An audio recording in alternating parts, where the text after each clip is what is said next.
Okay, welcome to the Zenshin Self-Defense Academy, and I got class in about a half hour. So before I'm gonna do this little chat.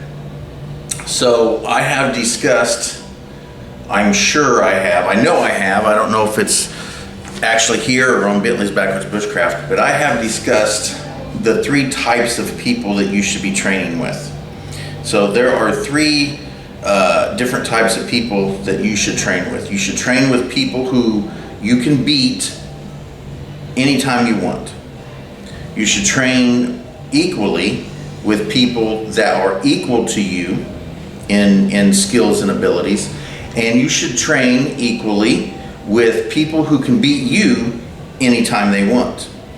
Those are the three types of people that you should have around you when you're training. I say this, if you're the most skilled person in the room, then you probably need to be somewhere else.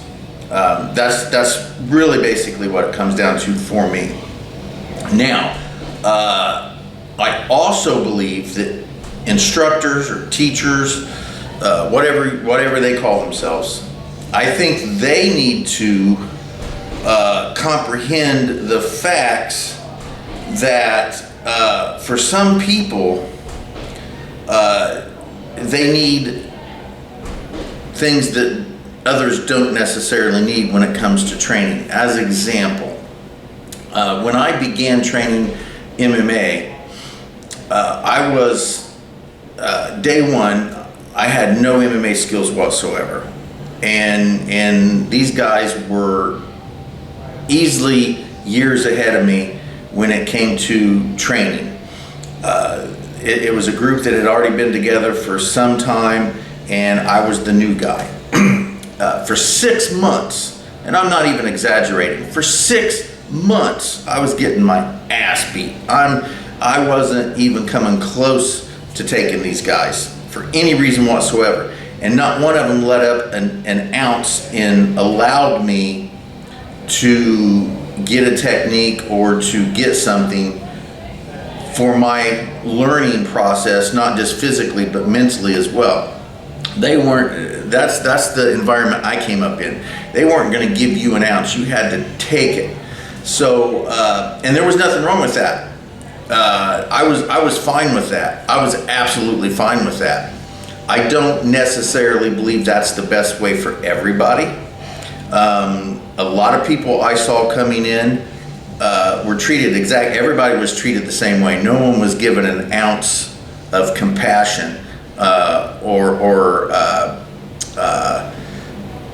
We didn't slack off a bit just to let them get a technique or a move so that they would boost their whatever egos or they would feel better about themselves or whatever. None of us ever gave anybody an ounce back then. That was the environment I was in. I don't necessarily agree with that now. But I'm a lot older, and I'm a lot slower, and I'm a lot heavier. Some people, and I think most people, don't want that all in, no give type training. I just don't think that that's commonplace anymore. Whether it should be or not, that's an opinion, and I'll keep that to myself, but I still think we should have that view, but well. So anyway, as an instructor, I just cannot do that to people. Years ago, probably around 5 years ago, because it's been about 5 years since I've been in this gym here, and when I first started coming here, there was an MMA group already here, if that's what you want to call it. At the time, I was seriously just focusing 100% on Aikido, and I was teaching it.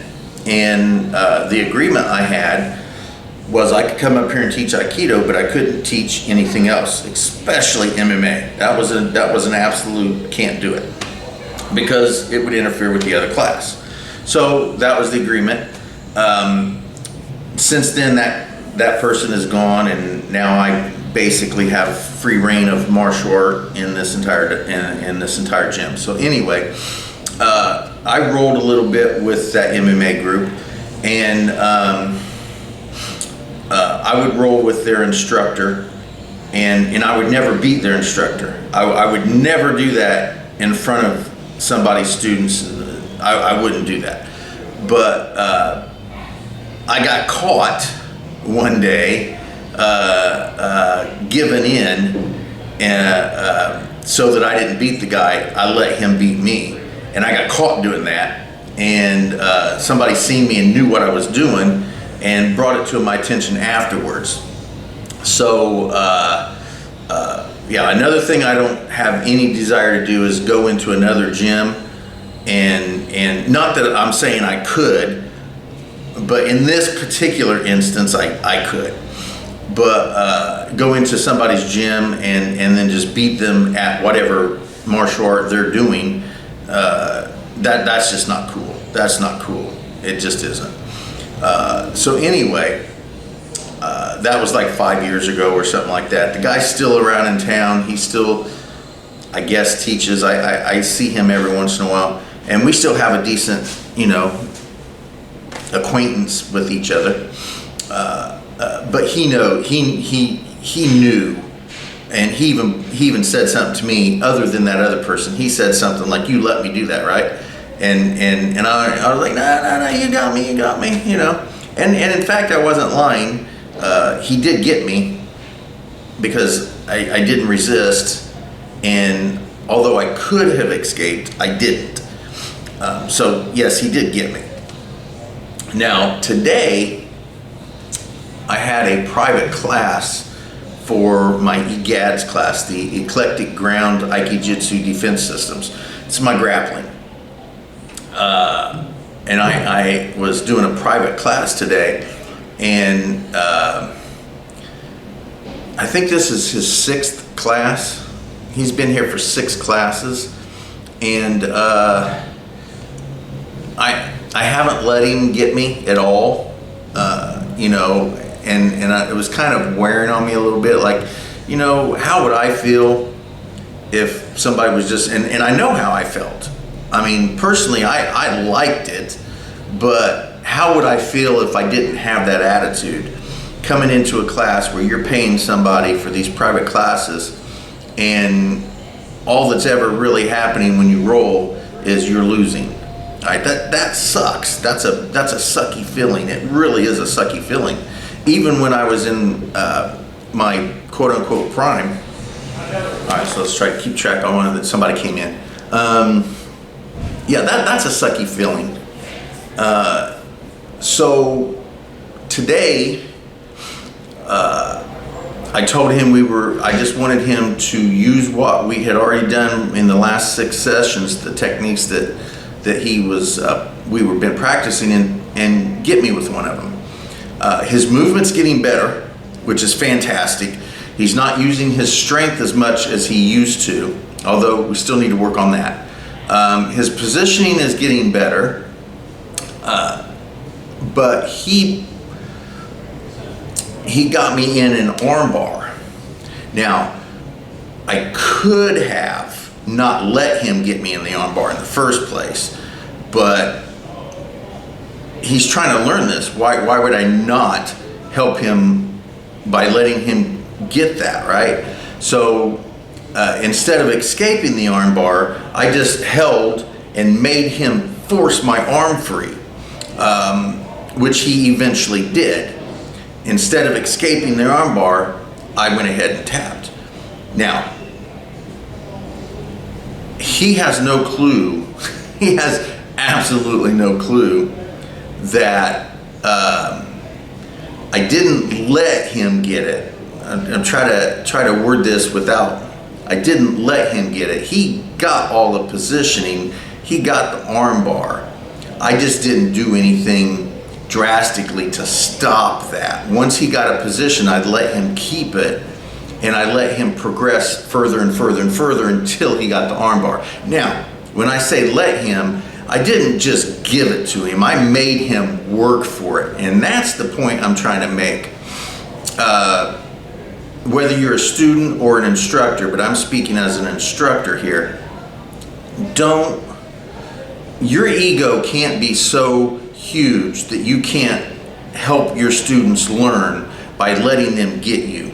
Okay, you need to help that. Now, I'm not saying just and oh, you got me, take it, make them work for it, but don't stop everything they do, because when you do that, it could possibly diminish their enthusiasm for the art in general.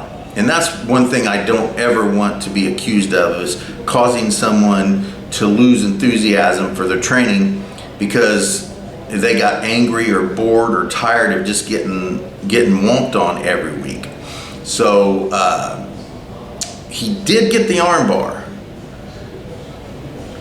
but I didn't really do anything to stop him from getting the arm bar, other than a decent amount of light resistance to make him work for it. That's basically what I'm saying. Let them get things. Don't just give it to them. Make them work for it, but let them tap you. It's important that your students feel like they're improving, because they're always improving, but they don't always see that. So you have to give them the ability to see that they're improving. So when they get something, if it was decent, don't just take that away from them just because you can. Let them keep that, right? He positioned, and we had been working the arm bar from the mounted position, and that's where he was at. I turned so that he could get it. I don't think he realized that, but I turned so he could get it. I threw my arm up a little bit, and he got it, which was fantastic. We've been working on him keeping a tight grip on the arm instead of letting it slide up like this. He keeps a tight grip when he goes back. So he kept a tight grip when he went down on his rear, and I liked that, so I didn't stop anything from there. And then I held on to it, and I wasn't just going to give it to him, because you can't do that. They got to learn something. So, and he muscled his way through and popped my arm off, and I didn't use a hitchhiker escape or anything else. I done decided that if he got the arm bar, he was going to get the arm bar. I wasn't going to reverse it or take that arm bar away from him by doing something to remove my arm. So he got it, and he pulled, and I thought about it for a second. But then I thought, no, that's not cool. He needs this. So I tapped. He was super excited. He's like, oh, finally got you, and he did get me. And I'm super happy that he was enthusiastic about it. I'm super happy that his confidence clearly got better at that moment. It clearly did. Now, that's not something I'm going to let him do all the time. You just can't let him do that all the time. But for today, he had a great class, super enthusiastic about it, and he is learning a lot. So I felt he needed to be rewarded with that. And instead of bursting his bubble, why not let that bubble just, create some really happy feelings, So he got me with that arm bar, and he was super excited about it. So there you go.